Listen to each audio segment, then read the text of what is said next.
श्री सच्चिदानंद सद्गुरु साईनाथ महाराज की जय। गुरुर्ब्रह्मा गुरुर्विष्णु गुरुर्देवो महेश्वरः गुरुः साक्षात् परब्रह्म तस्मै श्री गुरवे नमः। सद्गुरु साईनाथ देवताभ्यो नमः। सकलोपचारार्थे गन्धाक्षतपुष्पैः सम्पूज्य अथ धूपः वनस्पतिरसोद्भूतो गन्धाढ्यो गन्धमोत्तमः आह्रेयः सर्वदेवानां धूपोऽयं प्रतिगृह्यताम्। धूपं समर्पयामि दीपं दर्शयामि साज्यं च वर्ति संयुक्तं वह्निना योजितं मया। दीपं गृहाण देवेश त्रैलोक्यतिमिरोपः। दीपं समर्पयामि दीपानान्तर्नैवेद्यं चतुष्कोणमण्डलं कृत्वा तदुपरि नैवेद्यपात्रं निधाय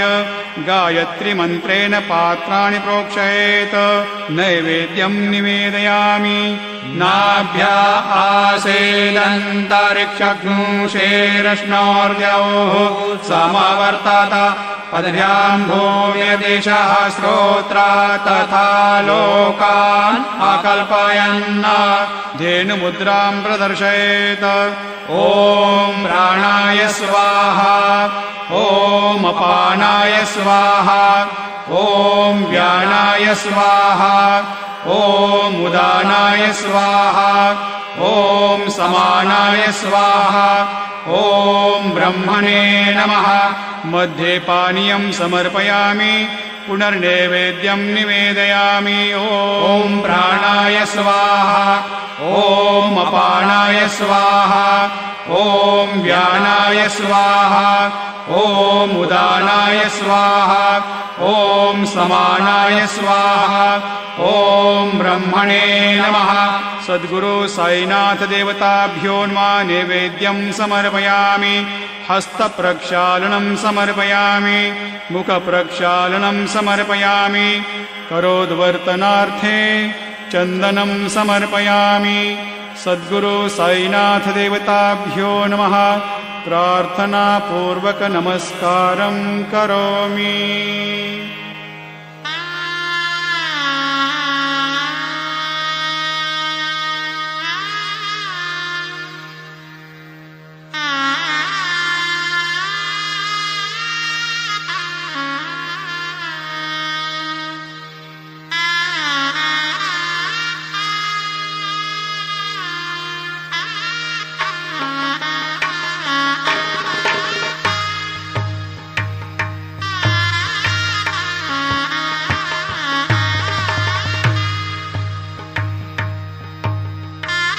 श्री सच्चिदानंद सद्गुरु साईनाथ महाराज की जय। घेऊनी पंचारती करू बाबांची आरती करू साईंची आरती करू बाबांची आरती। उभा उभा हो बांधव ओ वाळुहार माधव साई माधव ओ वाळुहार माधव। मन पाहू गंभीर हे ध्यान साईचे हे ध्यान पाहू गंभीर हे ध्यान। कृष्णनाथा दत्त साई जळो चित्त तुझे पायी चित्त बाबा पायी जळो चित्त तुझे पायी। आरती साई बाबा सत्य दातार जीवा चरण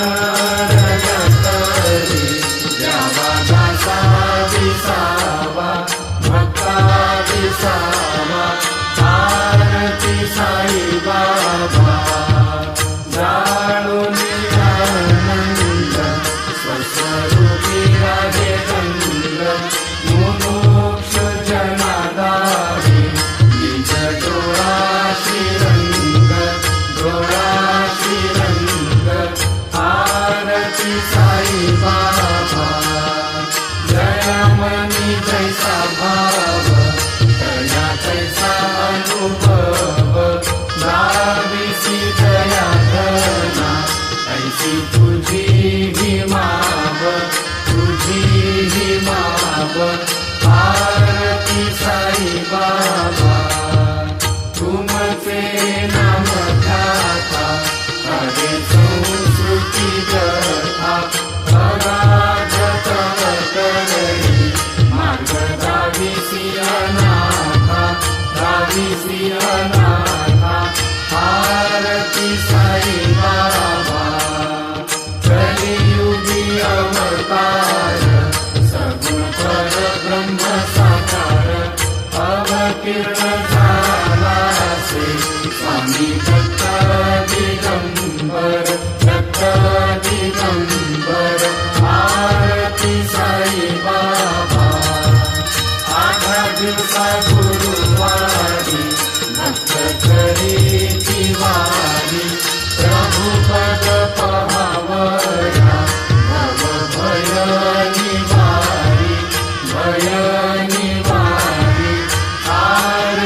शीत दिन चातक निर्मल होय निज सुख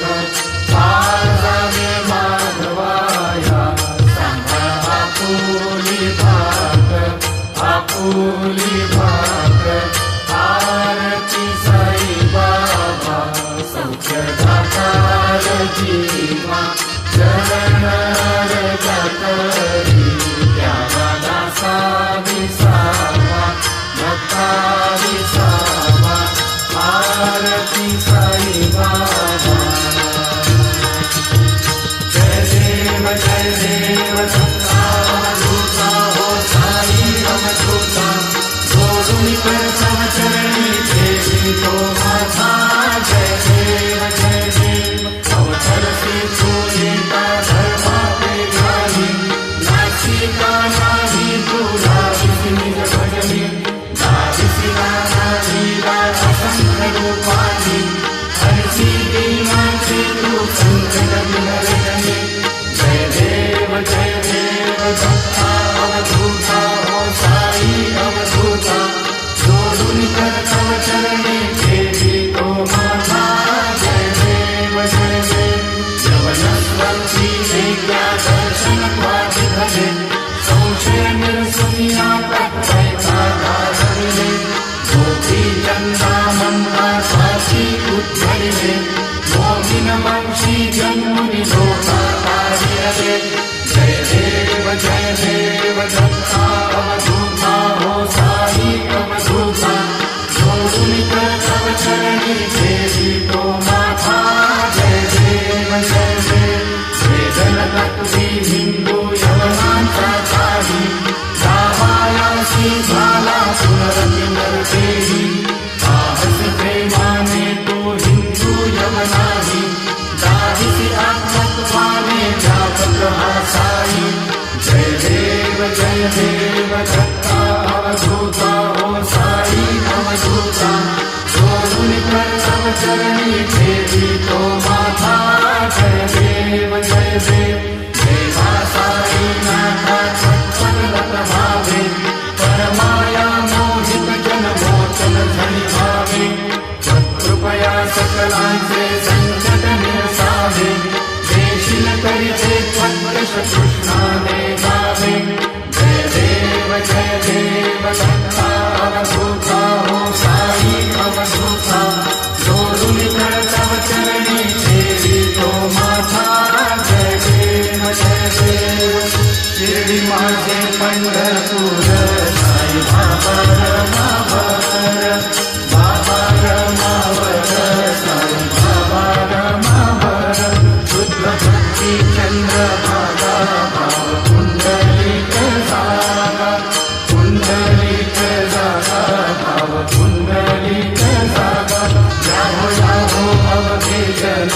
करू भावासी वंदन साईसी वंदन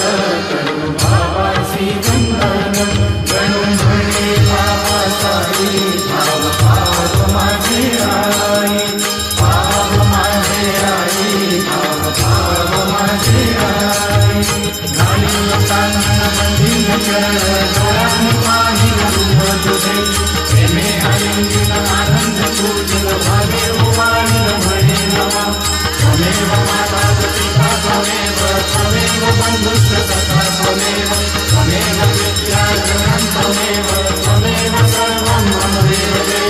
कायेन वाचा मनसेन्द्रिये वा बुद्ध्यात्मना वा प्रकृति स्वभाव करोमि यद्यत् सकलं परस्मै नारायणाय समर्पयामि अच्युतं केशवं रामनारायणं कृष्णदामोदरं वासुदेवं हरिं श्रीधरं माधवं गोपिकावल्लभं जानकीनायकं रामचन्द्रं हरे राम राम राम हरे हरे हरे कृष्ण कृष्ण कृष्ण हरे हरे श्री गुरुदेव दत्त हरि ओम यज्ञेन यज्ञमयजन्त देवास्तानि धर्माणि प्रथमान्यासन्न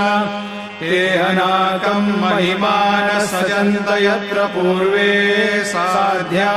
सन्ति देवाः ॐ राजाधिराजाय प्रसय्यसायिने नमो वयं वै श्रवणाय कुर्महे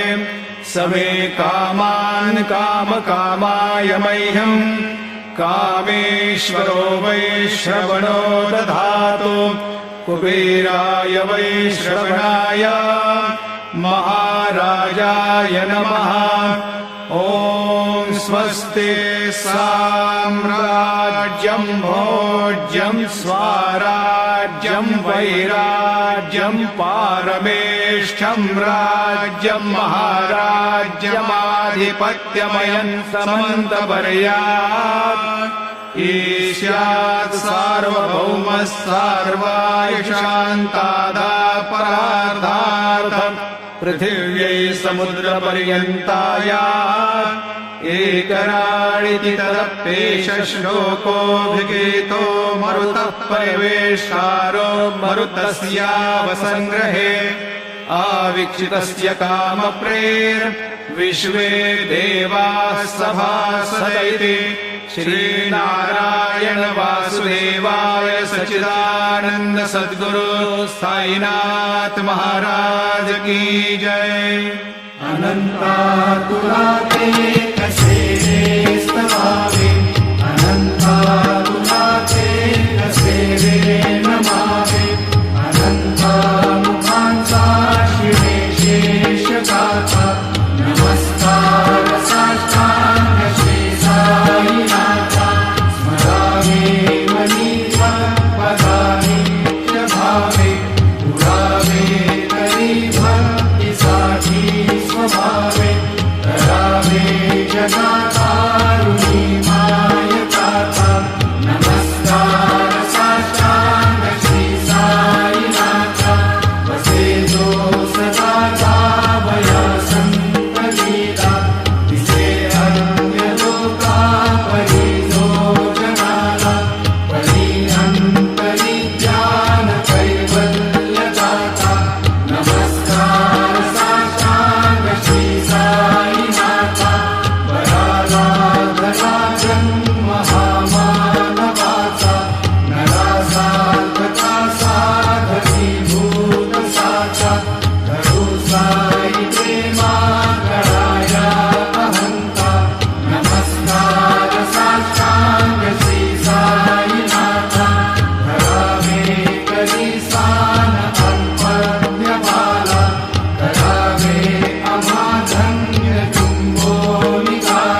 परिज्ञान तुझे गुरुराया दृश्यकरी नयनाया पूर्णानंद सुखे शीघ्राया राजसे हरि गुण गाया ऐसा येई साई दिगंबरा अक्षय रूप अवतारा सर्वहि व्यापक तू श्रुति सारा अनुसया त्रिकुमारा बाबा देवा सदा सत्स्वरूपं चिदानन्दकन्दं जगत्सम्भवस्थानसंहारहेतुं स्वभक्तेच्छया मानुषं दर्शयन्तं नमामीश्वरं सद्गुरुं साईनाथं भवद्वान्तविद्मौ समाकण्डमिड्यं मनोवागतीतं मुनिर्ध्यानगम्यं जगद्व्यापकं निर्मलं निर्गुणं त्वां नमामीश्वरं सद्गुरुं साईनाथं भवम्भोधिमग्नार्दितानां जनानां स्वपादाश्रितानां स्वभक्तिप्रियाणां समुद्धारणार्थं कलौ सम्भवन्तं नमामीश्वरं सद्गुरुं साईनाथं सदा निम्बवृक्षस्य मूलाधिवासात् सुधाश्राविणं कीटमप्यप्रियन्तं तरुं कल्पवृक्षाधिकं साधयन्तं नमामीश्वरं सद्गुरुं साईनाथं सदा कल्पवृक्षस्य तस्याधिमूले भवद्भावबुद्ध्या सपर्यादिसेवां नृणां कुर्वतां भुक्तिमुक्तिप्रदं तं नमामीश्वरं सद्गुरुं साईनाथम् अनेकाश्रुतातर्क्यलीलाविलासे समाविष्टदेशानभास्वत्प्रभावम् अहं भावहीनं प्रसन्नात्मभावं नमामीश्वरं सद्गुरुं साईनाथं सदां विश्रमाणाममेवाभिरामं सदा सज्जनैः संस्तुतं सन्नमद्भिः जनामोददं भक्तभद्रप्रदं तं नमामीश्वरं सद्गुरुं साईनाथम् अजन्माद्यमेकं परब्रह्म साक्षात् स्वयं सम्भवं राममेवावतीर्णं भवद्दर्शनात् सम्पुनीतः प्रभोऽहं नमामीश्वरं सद्गुरुं साईनाथम् श्री साईश कृपानिधे किल नृणां सर्वार्थसिद्धिप्रदं युष्मत्पादरजप्रभावमतुलं धातापि वक्ता क्षमः सद्भक्त्या शरणं कृताञ्जलिपुट सम्प्रापितोऽस्मि प्रभो श्रीमत्साई परेश पादकमलात् नान्यच्चरण्यं मम साई रूपधर राघवोत्तमं भक्तकामविबुधद्रुमं प्रभुं माययोपातचित्तशुद्धये चिन्तयाम्यहर्निशं मुदा शरत्सुधांशुप्रतिमं प्रकाशं कृपाकपत्रं तव साईनाथ त्वदीयपादाब्जसमाश्रितानां स्वच्छायया तापमपाकरोतु उपासनादैव साईनाथ तवैर्मयोपासनिरास्तुतस्त्वं रमेन्मनो मे तव पादयुग्मे भृङ्गो यथार्थे मकरन्दलुब्धा अनेकजन्मार्जितपापसंशयो भवेत् भवत्पादसरोजदर्शनात् क्षमस्व सर्वान् अपराधपुञ्जकान् प्रसीद साई सद्गुरो दयानिधे श्री साईनाथ चरणामृतपूत चित्तास् तत्पादसेवनरता सततं च भक्त्या संसारजन्यदुरितौ धर्मनिर्गतास्ते कैवल्यधाम परमं समवाप्नुवन्ति स्तोत्रमेतत्पठे भक्त्या यो नरस्तन्मना सदा सद्गुरो साईनाथस्य कृपापात्रम् भवेद्ध्रुवम् करचरणकृतं वा कायजं कर्मजं वा श्रवणनयनजं वा मानसं वापराधं विहितमविहितं वा सर्वमेतत्क्षमस्व जय जय करुणाब्धे श्री प्रभो साईनाथ श्री सच्चिदानंद सद्गुरु साईनाथ महाराज की जय।